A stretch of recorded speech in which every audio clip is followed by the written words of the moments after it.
We have finally arrived at Justice League Crisis on Infinite Earths Part 3. This is the movie that is meant to end the Tomorrowverse, put an end to it, wipe out everything, start anew. And I can say after struggling to stay awake to watch it, it went out just as badly as it came in. Because my God, I don't even know why they make this. I was never a fan of this Tomorrowverse. Honestly, the animation style, I don't think looks good at all. The stories make no sense in vast majority of the time. The whole thing is just been a complete another disaster. And these crisis movies have done no better. The first movie they did with Flash, they tried to set it up that, this is this big thing that he's doing to try and do something with it. But the fact that it was so jumbled and confused and everything kept flipping between each other, you weren't even sure what you were supposed to be looking at.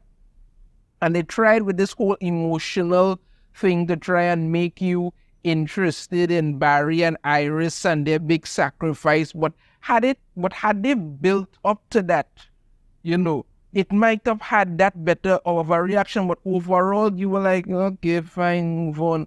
Then you got to the second movie where they tried to play Supergirl off like she was extremely important to this thing, trying somehow to make her some way integral to something, which makes no sense because she's a character who appeared in like one movie and it was a boring, crappy high school drama set type of movie that nobody gave two flying foot about. That was it. They also tried to set up Psycho Pirate like he could have been something. He had like one good, one somewhat interesting part in that movie, and the rest of it was just absolutely boring. And we get to the third movie now, and they just drag it out, hoping that you won't notice the crap that they're doing. Let's get into this because it's not gonna get any better. So let me spare you from it because there are spoilers going forward here. So, doing you a favor if you haven't seen this yet. It starts off the way it ended with them attacking the Anti-Monitor, trying to see how best they could breach it and stuff. And they're attacking, but the Anti-Monitor ends up growing like armor. It adapts itself, so their whole thing is meaningless. When that occurs, now we get back to what happened with Supergirl, who got her mind taken over by Psycho Pirate and the Anti-Monitor, and used her heat vision to literally murder the Monitor, because this was supposed to be some big thing where they set it up to make it seem like something, because they put it in that after Krypton was destroyed, the Monitor saved her and basically had her on the ship like she was his daughter, trying to bring in some kind of emotional impact that fell flat and nobody was really interested in at all. So after she literally kills the Monitor there, when the Monitor dies, he releases energy because the Anti-Monitor is about to kill all of them. So the Monitor releases all the energy that he had stored up over millions of years of roaming the multiverse and stuff. He releases it and sucks a bunch of different worlds, into this pocket dimension called the Bleed. Right? The Bleed is basically like, let's say it's like a dimension that exists outside of time and space.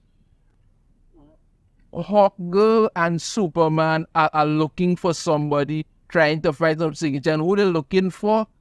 Diana, aka Wonder Woman.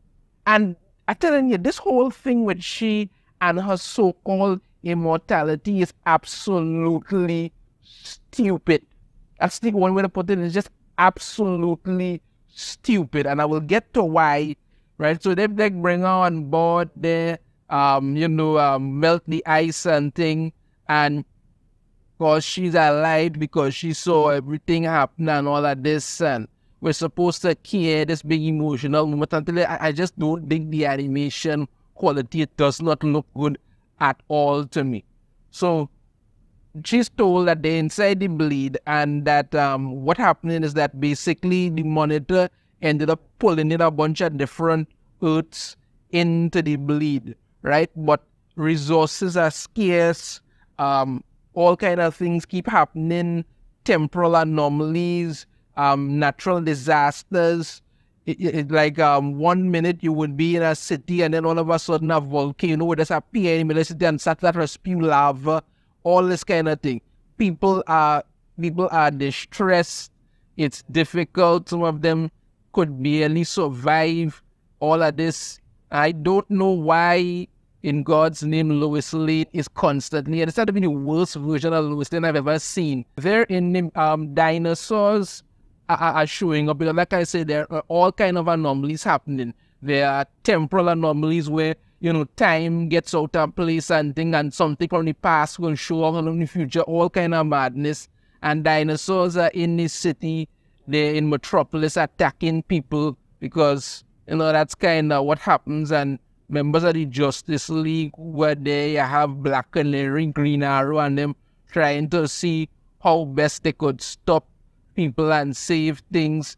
Wonder Woman lassos a T-Rex and then gets dragged around with it, because that's supposed to be interesting. Lois Lane attempts to try and throw a dustbin at a dinosaur. I really don't know why it just didn't eat her, because I don't, this version of Lois Lane is not even a reporter. She's just like an ambulance chasing crackpot who just keeps getting in the way of things she has no business being in.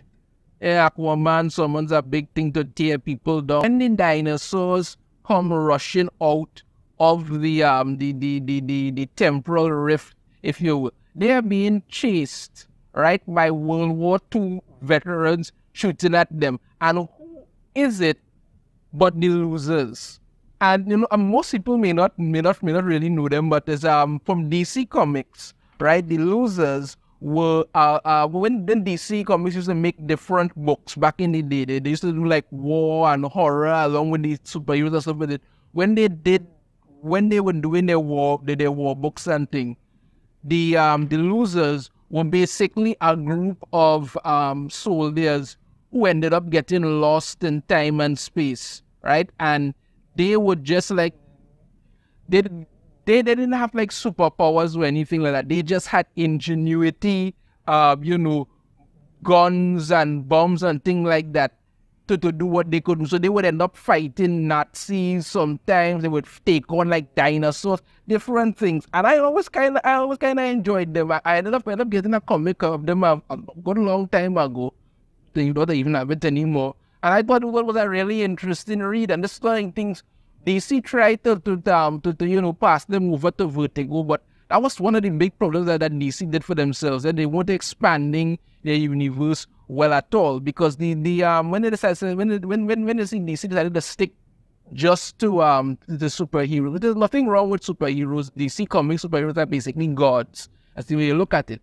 But they had Vertigo, which could have been, you know, the alternative to do different things and things, but they managed to screw that up too. So there it goes. So yeah, the losers show up, and they are just there going after these dinosaurs and things, because that's sort of their stuff, where they just trying to see how best they could help, and they tell Lois to, that she needs to get out there, that you know, and she's like, all this stuff I've never seen anybody like you guys before and stuff.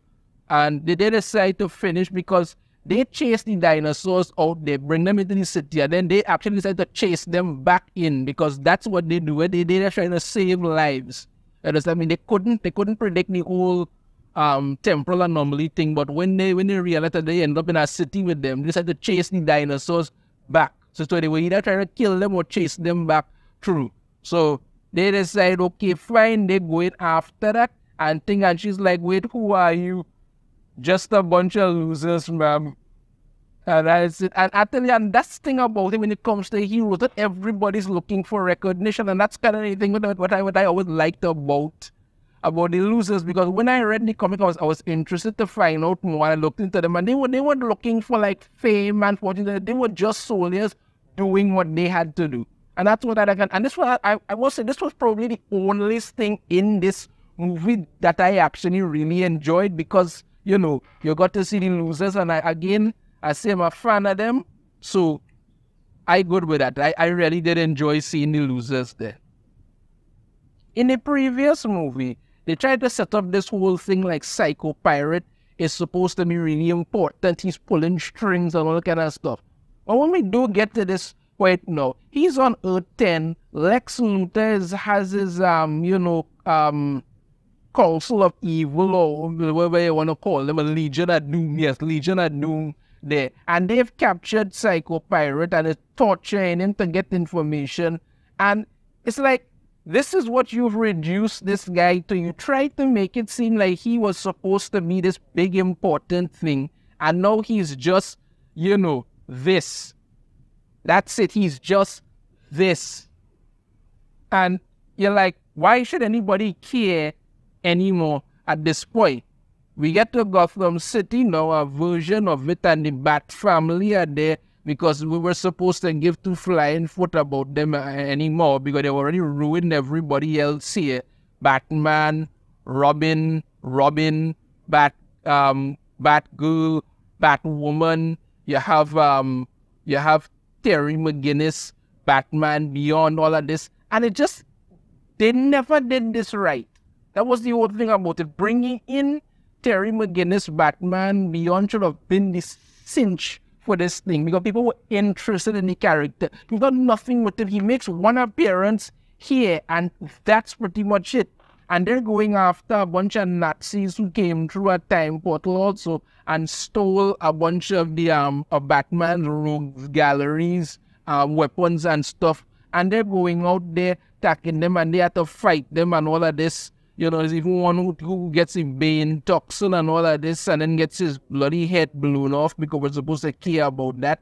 Batman gets exposed to Scarecrow's fear gas, and has this hallucination of back when he was on Warworld, he saw an older version of Barry Allen, who told him that, he has to go back to the beginning of everything.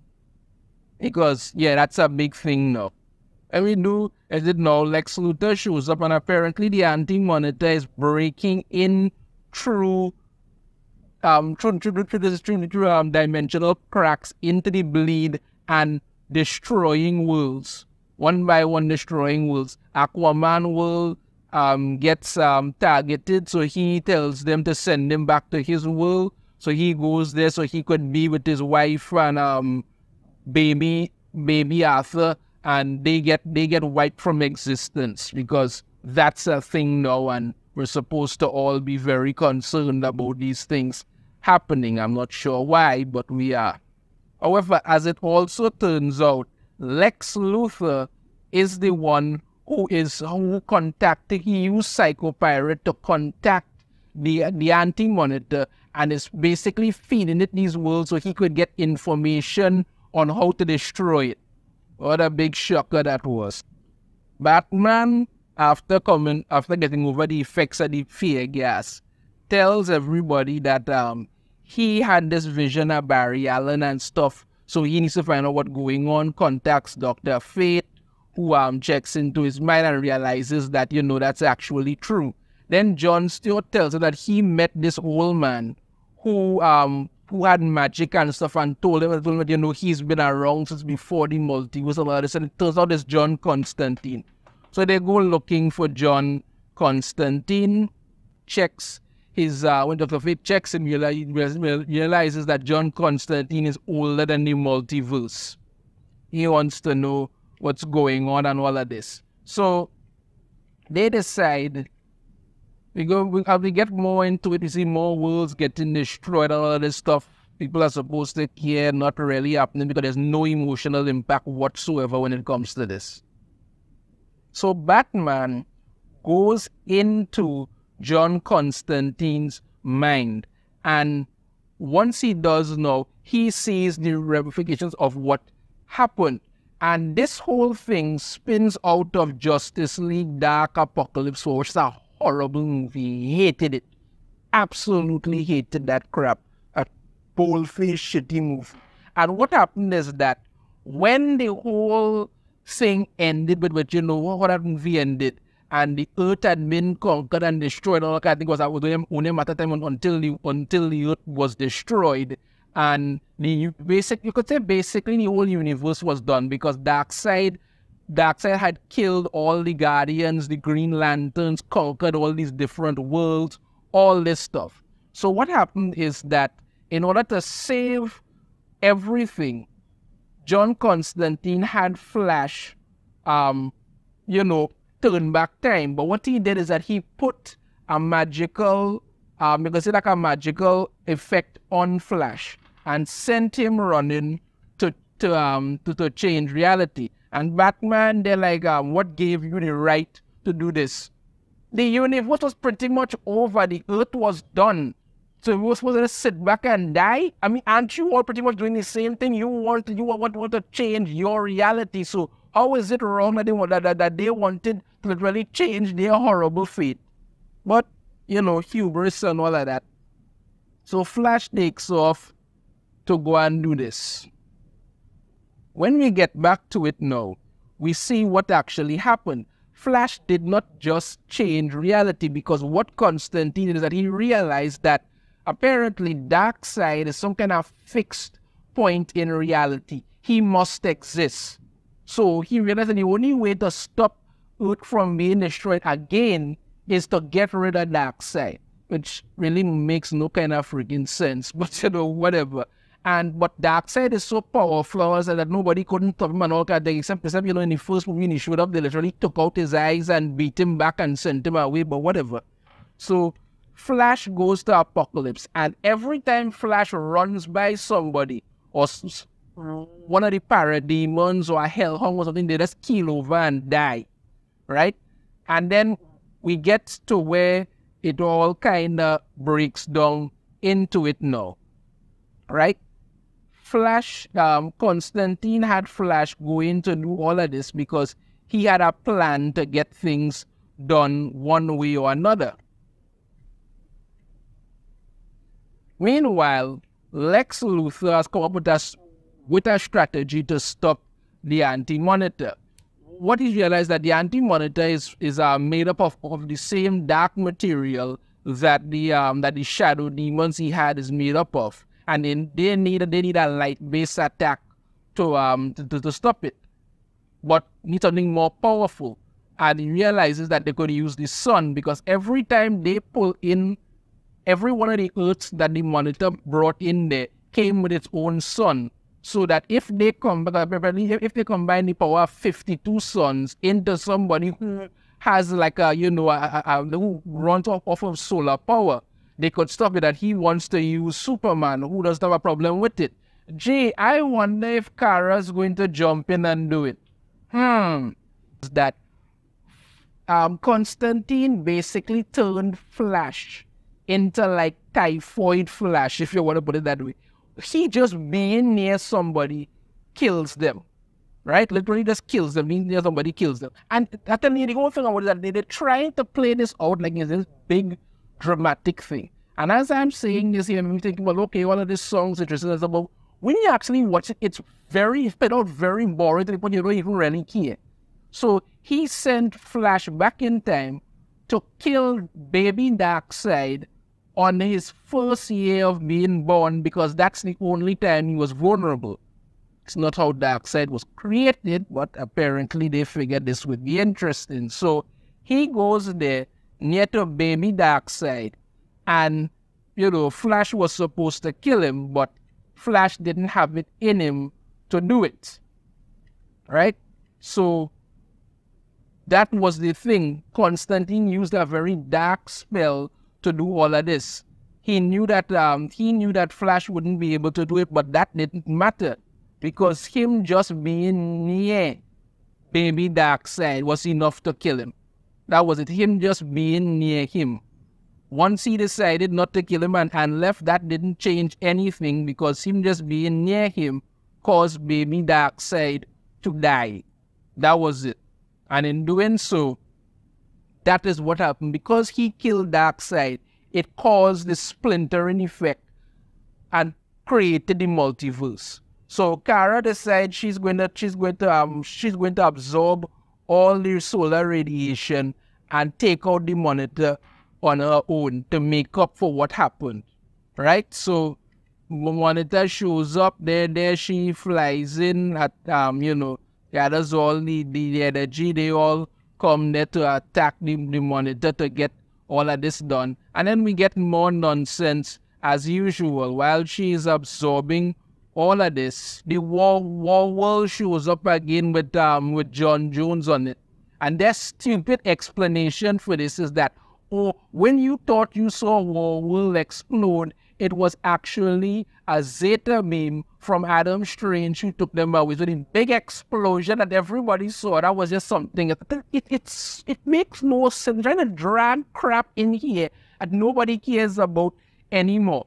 So war world shows up and it fires its beam and actually damages the monitor, because that's the anti-monitor, because apparently that's supposed to be something else. They make things even more stupid now. John Stewart ends up encountering some new Green Lanterns. Yeah, because apparently when Oa was destroyed, he sent out rings and we got some new, and met new Green Lanterns. And yes, that is Aya and Razor.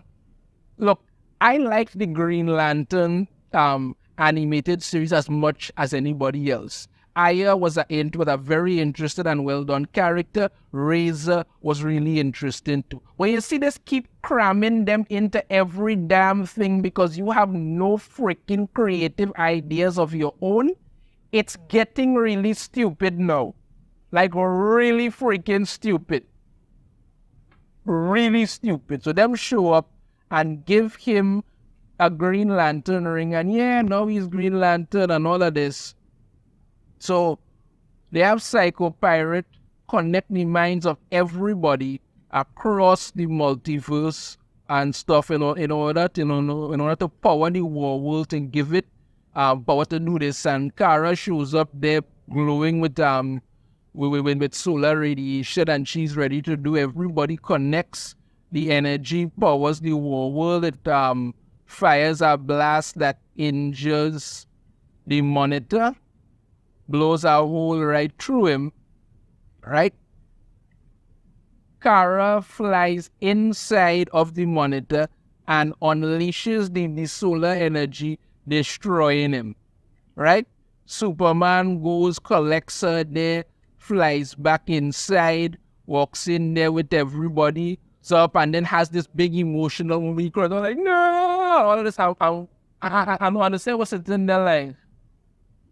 Yeah, okay, so what's next? Because I don't know why they expect anybody to have this big emotional interest or investment in this. Kara was a horrible character that did virtually nothing. You understand me? All these people who you're supposed to have people caring about, you did nothing to establish them, so nobody really gives a damn. And to make matters worse, her big sacrifice amounted to nothing. That's what it is. It amounted to literally nothing. Yeah, that means what he there shouting out, no, everybody stand up there. Like this, they're trying to, this is the cover for the crisis and for those kind of thing like this. Like people are supposed to care. Honestly, nobody does. But no time for all of that nonsense now, because Batman figures out what actually happened. What it turns out is that when John Constantine and them erased Darkseid, their plan was to create a future where he wasn't basically to create a universe where he did not exist. The problem is that it started to splinter, right? And it created the multiverse. Now, what actually happens is that the multiverse is growing like a cancer in the universe. It's just creating new worlds all the time. From every decision possible, it's creating new worlds all over the place. And apparently, as they put it, the universe was not designed to sustain that. So it turns out the anti-monitor is basically like an antibody trying to remove, the cancer that is the multiverse from existence. So the anti-monitor was actually evil, It was just trying to cure the universe from this multiverse disease that's spreading through it. Oh, and to make matters worse, there isn't just one anti-monitor that Kara went through this whole big sacrifice to destroy. No, dozens of them show up after, because that's a thing now. So yeah, she pretty much had this big sacrifice for nothing. Literally nothing. When that does now, they need to get something done. And then, Batgirl remembers Kara told her that the Legion of Superheroes had this device called the Miracle Machine that could literally create miracles. But they hid it somewhere outside time and space. So they need to get it from there. And they end up getting Dr. Midnight to John teleports with her there outside time and space. They find the Miracle Machine and they bring it back there. But they don't know how to start up the machine because, it's ancient and old technology. They have nothing. And then worlds keep getting wiped out. Justice Friends world gets wiped out, right? Batman, the animated series world gets wiped out. Then you have Justice League, the animated series will get wiped out.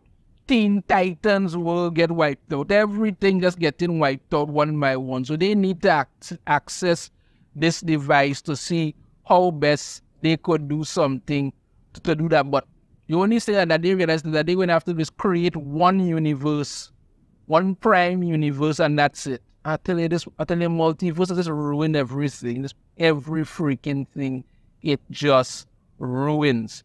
John Constantine wants to sacrifice himself since he's the cause of all of this, but it doesn't work because nobody cares. So guess who has to go and step up to go and do this now? Wonder Woman, because she is so immortal that her immortality is the only thing that could be used to activate the Miracle Machine to create a universe. What makes her whole immortality makes absolutely no shitting sense. None. And I will clearly explain why. Because you're trying to tell me she gained immortality from the gods who bestowed immortality on her. When her universe was wiped out, the gods were wiped out as well. But somehow she's so immortal, she survived. So you're trying to tell me the gods of Olympus gave her immortality but couldn't give it to themselves, and they all died, and she somehow is so immortal she could survive anything. It's absolutely ridiculous. Really and truly ridiculous. So she goes there, everything is getting wiped out, uses her thing, activates her power, and creates Prime Earth. Once that's created now, all the heroes and stuff and villains and whoever choose to go into the world, question, rejects it. He says that, it's a fake universe and he won't be a part of it, whatever. The rest of them go through one by one. Psycho Pirate finally meets his end. John Constantine decides that, he's not going to go. He's going to stay and be damned forever. One of them going through, and then we get a preview of it showing that, Diana and Themyscira, who's no longer immortal. And that's supposed to be the big takeaway from this. So yeah, that's the end of the whole Tomorrowverse and the Justice League Crisis on Infinite Earths. Another boring episode. Yes, they threw in a bunch of stuff to try and make it seem like something, but you really didn't care. The whole thing about the multiverse growing like a cancer because you all decided to do this stupid thing with it. All these worlds did not need to be connected to something so you could wipe them out so you could prop up James Gunn's universe that he wants to create all that. It doesn't make sense, people. It just doesn't. This was not a good movie, was not a good thing, and I'm just glad it's over. Honestly to God. My final rating for Justice League Crisis on Infinite Earths Part 3, I will give this a 1.2 out of 5. Honestly, I really don't think there's any reason to check it out. The only thing I liked about it was the losers. Other than that, the rest of this was just total nonsense.